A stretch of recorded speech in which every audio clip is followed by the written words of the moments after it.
Borrowed Book is pleased to welcome Missy Tippens. Missy, thank you so much for stopping by. Let's just start with an easy question. Did you see yourself becoming a writer as a child? And if not, what did you dream of being?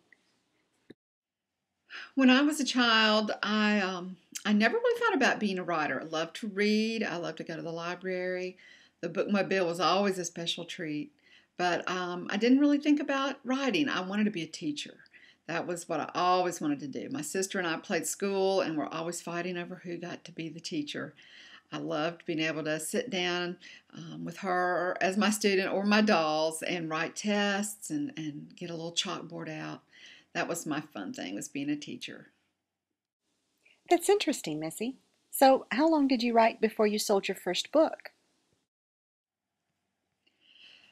It took about 12 years from the time I started writing until I sold my first book.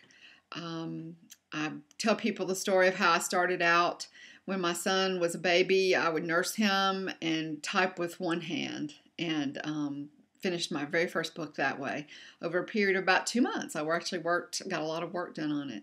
But it was about 12 years. He was about 12 when I made my first sale, and then the book came out a year after that. So that was a long time. It was a long journey, several rejections, times of discouragement, but times where God would give me little things like a positive feedback from editors or agents or contest results that were good that would keep me going. And so in 2007, I made that first sale.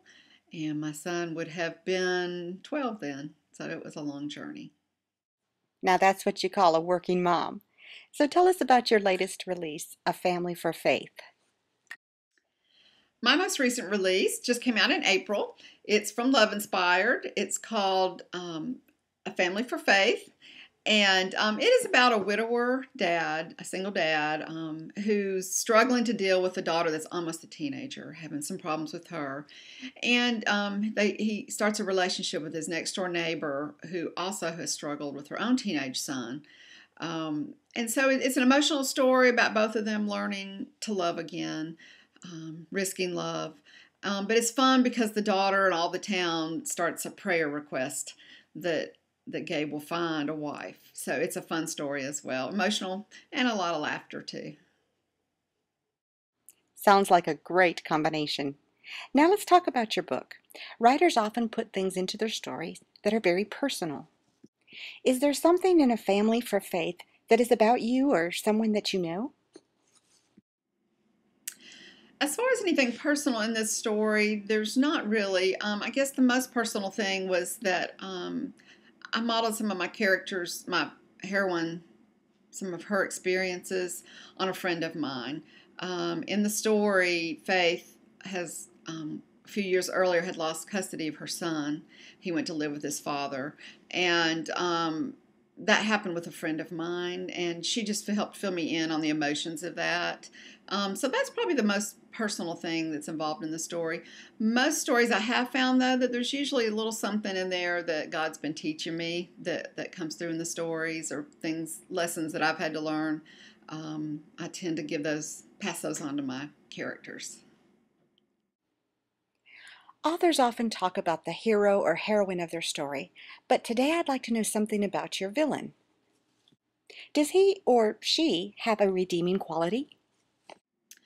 I don't usually have villains in my stories. This particular one I don't, for sure.